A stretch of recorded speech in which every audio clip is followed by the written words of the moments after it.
Nellore rural MLA Kotamreddy Sridhar Reddy కార్యాలయంలో పోలీసులు excise అధికారులతో సమీక్ష సమావేశం నిర్వహించారు. నగరంలో గంజాయి, డ్రగ్స్ అమ్మకాల కఠినపై చర్యలు తీసుకోవాలని చెప్పేసి పోలీసులకు ఎమ్మెల్యే ఆదేశించారు. కొంతమంది అక్రమార్కుల డబ్బులకు ఆశపడి గంజాయిని అక్రమంగా సరఫరా చేస్తున్నారని అన్నారు. గంజాయి నిషేధిత డ్రగ్స్ కారణంగా నేటి యువత భవిష్యత్తు అంధకారంలోకి పడిపోతుందని ఆవేదన వ్యక్తం చేశారు. అన్ని కళాశాలలో పెద్ద పోలీసులు మఫ్టీలలో నిఘా ఉంచాలన్నారు. గంజాయి,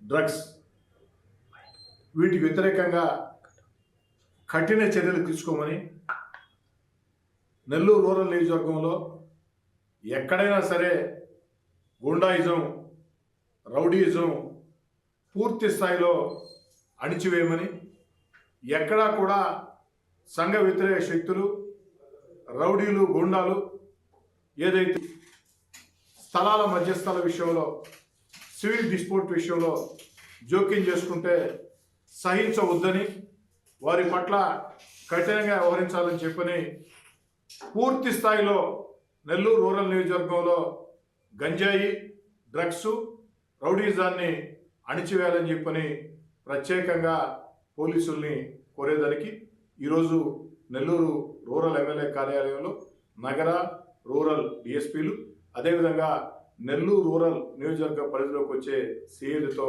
ప్రత్యేకంగా మాట్లాడటం జరిగింది. పోలీసులకి స్థానిక శాసనసభ్యుడిగా చాలా స్పష్టంగా చెప్పడం జరిగింది.